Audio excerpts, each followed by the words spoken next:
এইমাত্র খবর প্রকাশ পেল শাকিব খান নাকি সরাসরি অস্বীকার করেছেন এবার বুবলিকে। আমি শেষ, মানে ওই চক্রটা চায় যে শাকিব খান শেষ, মানে বাংলা চলচ্চিত্রই শেষ। এই জন্য তো আঘাত হানতেছে, কত টাকা পেয়ে এমন করতেছে। আমি তো বুবলির সাথে রাত কাটাই নাই, তাহলে বাচ্চা আসলো কোথা থেকে? বুবলির সন্তান আমার নয়? হ্যাঁ, ঠিকই শুনছেন, যে বুবলির সাথে তিনি বিয়ে করেছিলেন, যার ঘরে প্রথম সন্তান শেহজাদ খান বীর, আর এখন 2026 সালে দ্বিতীয় সন্তান শার্লিন খানের জন্ম হয়েছে। শাকিব খান দুই সন্তানকেই নাকি অস্বীকার করেছেন। বলেন এত বছর পর কেন এসে করতেছে? আমার কাছ থেকেও টাকা খাইছে কয়েকদিন আগে 12 লাখ টাকা। আর হোয়ার ইজ স্টুপিড? বুবলি মেয়ের জন্মের খবর ফেসবুকে দিয়ে শাকিবকে ট্যাগ করেছেন, কিন্তু শাকিব একদম চুপ, কোনো প্রতিক্রিয়া নেই। তাহলে প্রশ্ন হচ্ছে, বুবলির দুই সন্তানের বাবা আসলে কে? শাকিব সত্যি বলছেন নাকি অন্য কোনো বড় ষড়যন্ত্র চলছে? একই পোস্টে তিনি চিত্রনায়িকা শাকিব খানকে ট্যাগ করে উল্লেখ করেন শিশুটির মা বাবা। ওকে বলেন পেপার দেখাইতে, ওটা একটা চক্রের সাথে জড়িত।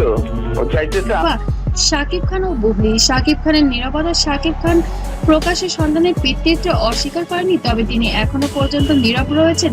প্রথমবারের মতো কন্যা সন্তানের পিতা হয়েছেন শাকিব খান, তবে এখনো তিনি এই বিষয়ে প্রকাশ্যে কোনো প্রতিক্রিয়া দেননি বা সামাজিক যোগাযোগ মাধ্যমে বুবলি কিংবা নবজাতককে স্বাগতম জানিয়ে কোনো বার্তা দেননি। বুবলি আমি বলেছি না আমার লোক বলেছে, তো এটা কে বলেছে ভাই? আমরা শুনেছি। কন্যা সন্তানের জন্মের খবর প্রকাশ্যে আসার পর থেকেই অনেকেই শাকিব খানের প্রতিক্রিয়ায় অপেক্ষায় রয়েছেন, তবে এখনো পর্যন্ত তার পক্ষ থেকে কোনো নতুন বক্তব্য না আসে আলোচনা ও জল্পনা যেন আরো বেড়েছে।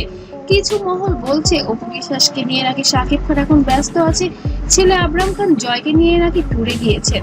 তবে কি আসলেই অপু বিশ্বাসকে এবার প্রাধান্য দিচ্ছেন শাকিব খান? বুবলিকে নাকি এবার ছেড়েই দিবেন? শাকিব ও বুবলির সম্পর্কে আগেও দূরত্ব ছিল একসময়। শাকিব নিজেই দাবি করেছিলেন বুবলির সঙ্গে তার কোনো সম্পর্ক নেই, এমনকি একজনের কাছ থেকে দুজন এই বিষয়টা কিন্তু ছড়ানো হয়েছে। প্রথম সন্তান শেহজাদ বীরের জন্মের সময়ও নাকি বুবলির পাশে ছিলেন না অভিনেতা, এমন অভিযোগ উঠেছিল। কিন্তু গত বছরের শেষের দিকে সমস্ত বিবাদ ভুলে ছেলে শেহজাদকে নিয়ে আমেরিকায় পাড়ি দিয়েছিলেন এই জুটি। 2024 সালে গণমাধ্যমকে দেওয়া এক সাক্ষাৎকারে শাকিব বলেছিলেন, অপু বিশ্বাস কিংবা শবনম বুবলি তারা অভিনেতার অতীত, তবে তার পুত্র সন্তানের স্বার্থে, অর্থাৎ নিজের সন্তানের মা হিসাবে তাদের সঙ্গে পরিমিত যোগাযোগ রাখা হয়। টোটাল বিষয়টাই খুব হঠাৎ করেই হয়েছে। আমি বললাম যে লাখ, তো আমার সমস্ত কিছু।